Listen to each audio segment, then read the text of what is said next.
Under the communist regime, these grounds are now a park for China's workers.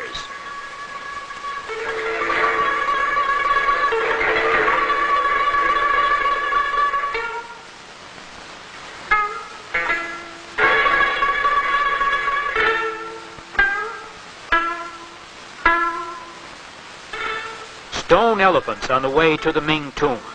A gate built 5 centuries ago, entrance to the tombs, burial place of emperors of the imperial days. The communist regime has made it into a park.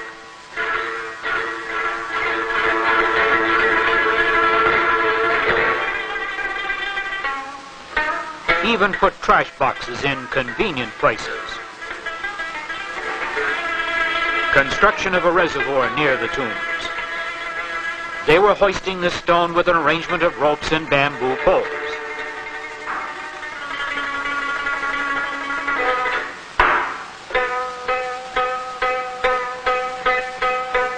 With almost no machinery, they do not lack manpower.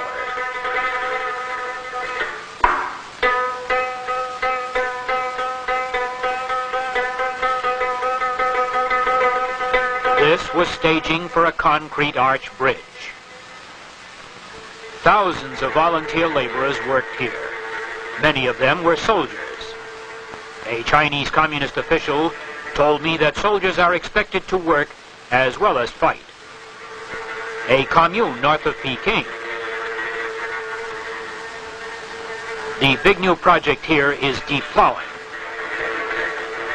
They start with a furrow a foot deep, then go deeper, to about 18 inches. Plow deep to bury the American aggressor is the slogan.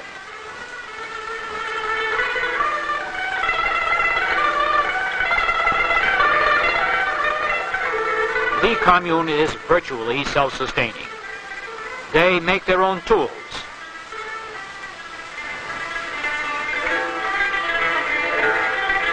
They do their own repairs.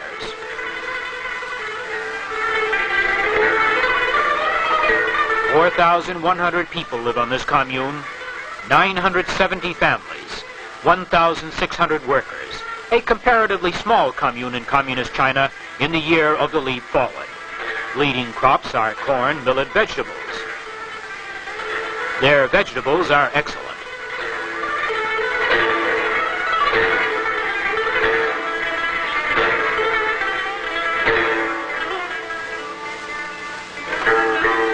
Irrigation pump, 1 donkey power model.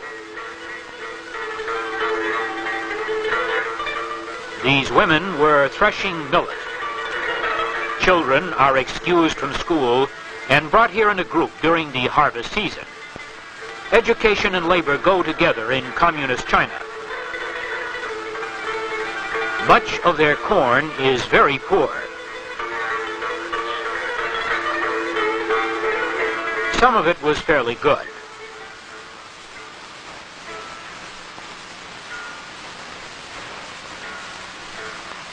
Everyone, young and old, works during the fall harvests.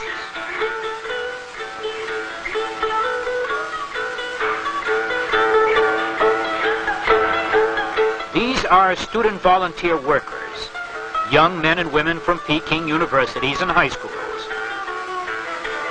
On weekends, they work on farms and roads around Peking.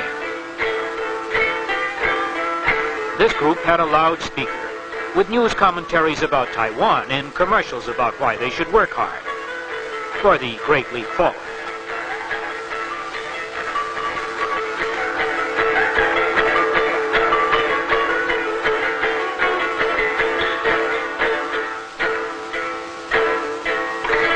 Donkey carts were main means of transportation out here. People in the area follow these carts, picking up vegetables, beans, seeds. Nothing can be wasted in the leap forward. A trip to the Great Wall took us past rows of workers' apartments.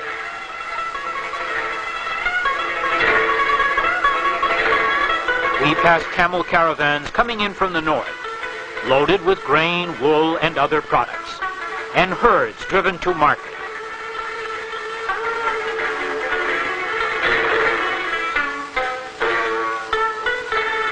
How they built it over 2,000 years ago is still a mystery. The regime has restored some of it, made it into a park. There were even signs out here, support the conservation program. With Lin, my interpreter, I climbed the wall. Then I thought of what China's millions are doing today, and its building did not seem so mysterious.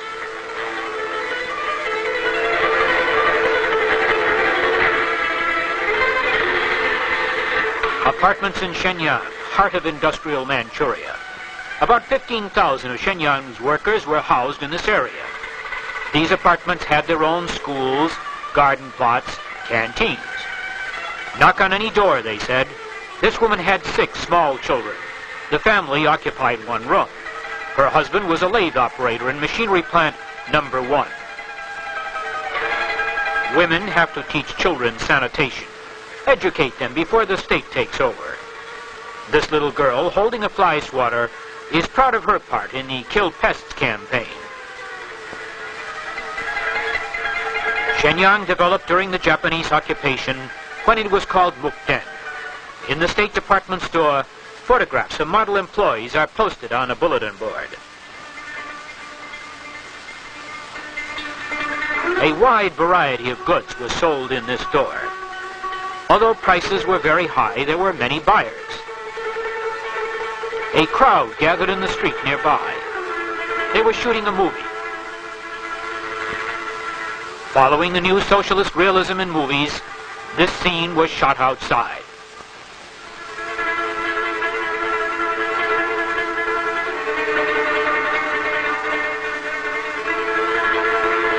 They even had a script grill. Chinese Communist motion pictures carry much of their propaganda in the Leap Forward campaign.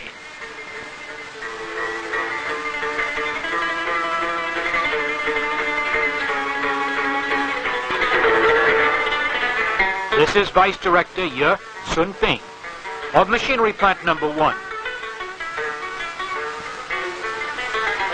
It produces 700 to 800 lathes per month.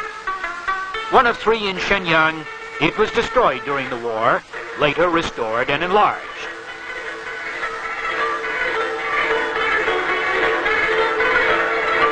Lathes were based on an East German design.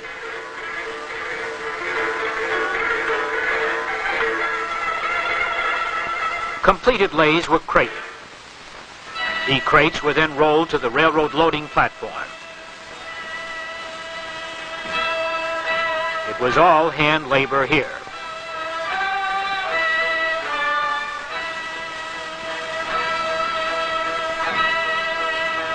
This is the Shenyang Cable Factory and Director Lin Mingyu. Here, 4,500 workers make cable of all sizes, both aluminum and copper. All processes were completed in this plant, which the communists enlarged following the 1949 takeover. They claim production was 12 times greater than it had been during the Japanese occupation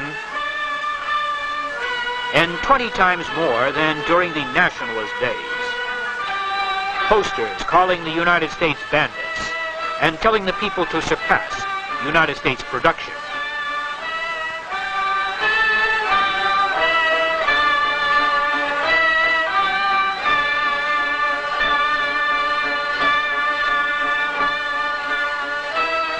Other posters call for production to rise like a Sputnik. This was the plant production chart. Red flags are Sputniks. You're a Sputnik or you're an ox cart.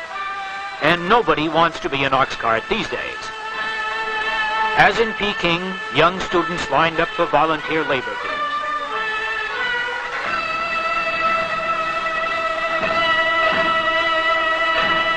These are young pioneers and members of the Youth League.